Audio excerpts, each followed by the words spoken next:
Supreme court کی جانب سے سویلینز کے حوالے سے فوجی عدالتوں کی کارروائی کی اجازت دینا یقیناً ایک بڑا سنگ میل عبور کیا ہے حکومت نے، اور اس حوالے سے جو مختلف قسم کے اعتراضات تھے وہ بھی کسی سے ڈھکے چھپے نہیں ہیں۔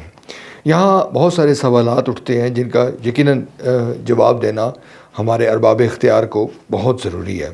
ہمارے یہاں جو عدالتی نظام ہے وہ اتنا کیوں نہیں افیکٹو ہے کہ فوجی عدالتوں کی بار بار ضرورت پیش آتی ہے؟ اور پھر دوسرا اہم نقطہ، اس ماحول میں جس وقت ہم اس وقت رہ رہے ہیں، جس طرح سے پاکستان تحریک انصاف اور دیگر جو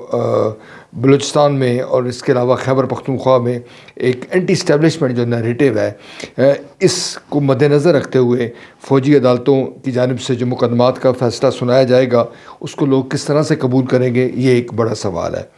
بلا شبہ ہمارے ہاں جو معاملات کو گہرائی میں دیکھنے کا رواج نہیں ہے، اور شاید اس کی قیمت ہم مسلسل چکا رہے ہیں۔ 1971 کا جو واقعہ ہوا ہے اس کو آپ دیکھ لیں، اس کے علاوہ محترمہ بے نظیر بھٹو کا قتل ہوا، سانحہ اوجڑی کیمپ، غرض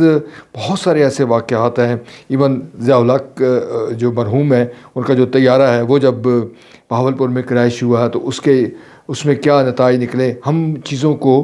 کارپیٹ کے نیچے چھپانے کی ہماری اسٹریٹجی ہے۔ فوجی عدالتوں کے حوالے سے ہم بخوبی اس بات کا اندازہ کر سکتے ہیں کہ جب سپریم کورٹ نے یہ اجازت مشروط ہی دی اگرچہ، تو اس پہ آپ دیکھیں گے کس طرح سے کنٹروورسی پیدا ہوتی ہے، سوشل میڈیا پہ کیا بیانیہ جو ہے وہ ترتیب دیا جاتا ہے، اور جو خلیج بظاہر ہمیں لگتی ہے کہ ہمارے جو ذمہ دار قومی ادارے ہیں ان میں اور عوام کے ایک مخصوص حلقے میں، اس خلیج کو آپ بڑھتا ہوا محسوس کریں گے۔ لگتا یوں ہے کہ ہمارے جو معاملات ہیں وہ تصادم کی طرف جا رہے ہیں، اور جو تصادم ہے وہ یقیناً وہ کسی طور پر کسی کے لیے اس میں خیر کا پہلو نہیں ہے۔ حکومت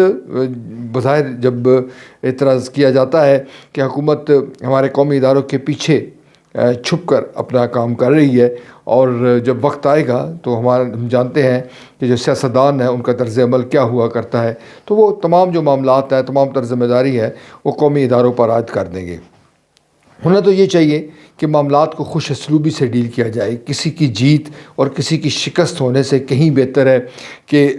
سیاسی مسائل کو سیاسی انداز میں حل کیا جائے۔ 26 نومبر کا جو واقعہ ہے آپ کے سامنے ہے، اس کو جس طرح سے ڈیل کیا گیا، حکومت کا موقف بھی آپ کے سامنے ہے۔ پاکستان تحریک انصاف نے جس طرح بڑھا چڑھا کے پیش کیا اس کو، 200 کے قریب بقول ان کے لوگ جو ہے وہ اس کے مارے گئے، جاں بحق ہوئے۔ غرض جتنے بھی لوگ اس میں جاں بحق ہوئے، سوال یہ ہے کہ یہ نوبت کیوں آئی؟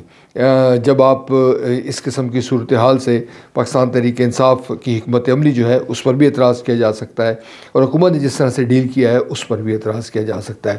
غرض ہمارے یہاں جو مسائل حل نہ کرنے کا جو کلچر ہے وہ اس وقت پوری آب و تاب کے ساتھ ہمارے یہاں موجود ہے۔ کچھ لوگ جن کی تاریخ پر نظر ہے وہ یہ کہتے ہیں کہ ہم شروع سے ہی کئی دہائیوں سے ہمارے یہاں یہی رواج پنپ رہا ہے، مگر اب معاملہ کچھ یوں ہوا ہے کہ سوشل میڈیا کی بدولت چیزیں بے نقاب ہو رہی ہیں، چیزیں اوپن ہو رہی ہیں، اور تاریخ کا حوالہ دے کے بتایا جاتا ہے کہ ہم